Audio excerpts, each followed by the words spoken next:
Hello students, welcome back to my channel. तो अब हम लोग सॉल्व करेंगे एक्सरसाइज 1.2 का क्वेश्चन नंबर 3। तो क्वेश्चन नंबर 3 क्या कहता है, इसके दो पार्ट है। ये कह रहा है for any integer a what is -1 into a equal to, और सेकेंड पार्ट क्या कह रहा है, determine the integer whose product with -1 is a b c। तीन पार्ट दिए गए, ठीक है। तो हम पहला पार्ट सॉल्व करते हैं, जो कि क्या कह रहा है, थर्ड का फर्स्ट पार्ट क्या कह रहा है, कोई भी इंटीजर a है what is -1 into a equal to, ठीक है।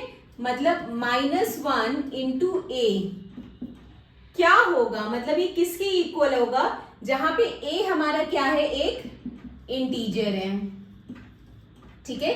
तो -1 इंटू ए क्या होगा, ऑब्वियस सी बात है -a होगा, ठीक है, जहां पे a हमारा एक इंटीजर है।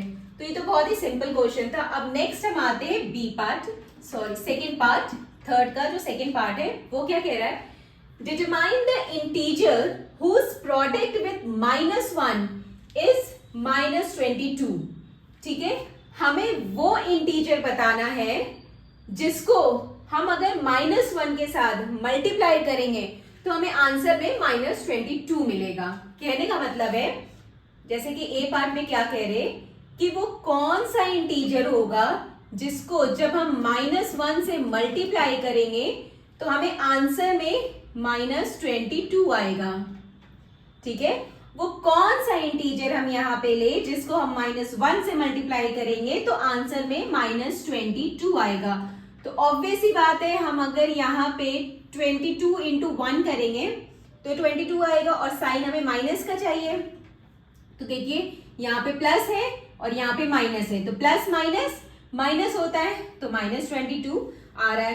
तो ठीक है, यानी कि हमें यहाँ पे पॉजिटिव 22 लेना है। लेकिन अगर हमने यहाँ पे नेगेटिव 22 ले लिया तब क्या हो जाएगा, 22 इंटू 1 22 तो आ जाएगा, लेकिन माइनस माइनस प्लस हो जाएगा, तो यहाँ पे +22 आएगा। तो इसीलिए हमें पॉजिटिव 22 लेना है, मतलब पॉजिटिव 22 हम लेंगे तब जाके हमें यहाँ पे आंसर में -22 मिलेगा, ठीक है।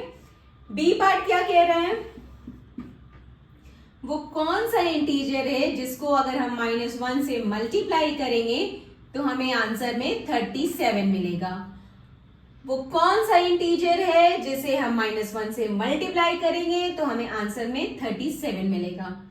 ऑब्वियस सी बात है, 1 है तो 37 इंटू 1 37 होता है। अब हमें साइन का देखना है, यहाँ पे माइनस है यहाँ पे प्लस है, तो प्लस माइनस माइनस होता है, तो फिर यहाँ पे तो ऐसे -37 आ जाएगा, यानी कि हमें यहाँ पे -37 लेना पड़ेगा। जब हम यहाँ पे -37 लेंगे तो देखिए 37 into 1 equal to 37, minus minus plus, तो हमें यहाँ पे -37 लेना पड़ेगा, ठीक है।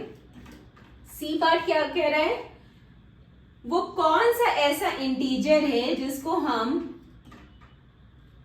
-1 से मल्टीप्लाई करेंगे तो हमें आंसर में 0 मिलेगा। वो कौन सा इंटीजर है जिसको हम -1 से मल्टीप्लाई करेंगे तो हमें आंसर में 0 मिलेगा। तो ऑब्वियस ही बात है 0 ही होगा, क्योंकि 0 को अगर किसी भी नंबर से, चाहे वो छोटा हो चाहे बड़ा हो, किसी भी नंबर से अगर हम मल्टीप्लाई करेंगे 0 को तो हमें 0 ही मिलेगा। तो ये हमारा थर्ड का क्वेश्चन नंबर थर्ड का ए और क्वेश्चन नंबर थर्ड का फर्स्ट और सेकंड पार्ट सॉल्व हो गया है। चलिए अब हम लोग चलते हैं नेक्स्ट क्वेश्चन में, नेक्स्ट वीडियो में, that is question number 4। Bye bye.